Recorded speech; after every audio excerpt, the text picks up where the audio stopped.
तर चॅलेंज न देतो यानं सरकारचा राजीनामा द्यावा. आम्ही असं म्हणावं का तिथं तुम्ही आम्हाला दाखवून द्या गांजा फुकणारा एक तरी साधू संत. ठीक आहे, मी 10 लाख रुपये हारीन, यानं सरकार सोडावं. चॅलेंज आहे आपलं. गिरीश महाजननी माझ्या प्रश्नावर असं म्हटलं का गांजा साधू, ठीक आहे, संत तर म्हणता येणार नाही, साधू पेत नाही.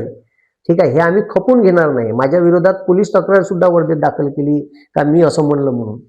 तर मी 10 लाख रुपयाचं बक्षीस लावतो. किती लाखाचं? 10 लाखाचं.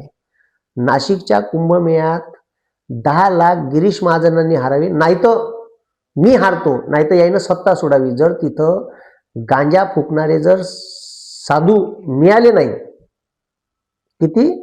10 लाख नाही, सत्ता सोडा लागेल यायले. जर महाराष्ट्राचा मुख्यमंत्री आणि ठीक आहे ते गिरीश महाजन म्हणत असन का नाशिकच्या कुंभमेळ्यात एकही संत तिथं साधू येणार नाही का जो गांजा फुकणार नाही. अरे आमची परंपरा ही संत ज्ञानदेवाची, संत तुकारामाची, संत एकनाथाची, संत ठीक आहे गोरा कुंभाराची, संत तुकाराम महाराज, संत ठीक आहे तुकडोजी महाराज, कर्मयोगी गाडगे महाराज, हे संत आहे ज्यांनी समाजासाठी काहीतरी केलं, समाजाचं भलं घडून आणलं. तेव्हा समाज इथपर्यंत घडला.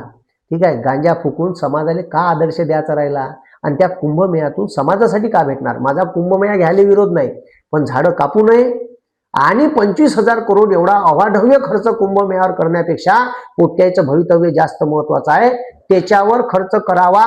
ठीक आहे, 4-5 हजार करोड रुपये जो वार्षिक खर्च 2,000 करोड आहे जिल्हा परिषदच्या शाळेचा, त्याच्यावर खर्च करावा.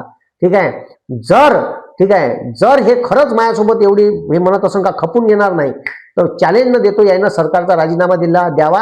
आम्ही असं म्हणावं का तिथं तुम्ही आम्हाला दाखवून द्या गांजा फुकणारा एक तरी साधू संत.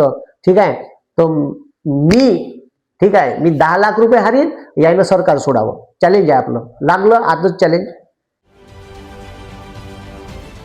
महाराष्ट्रातील सर्व बातम्यांचे विश्वासार्ह व्यासपीठ, सकाळच्या सर्व सोशल मीडिया प्लॅटफॉर्मला लाईक, फॉलो आणि सबस्क्राईब करा.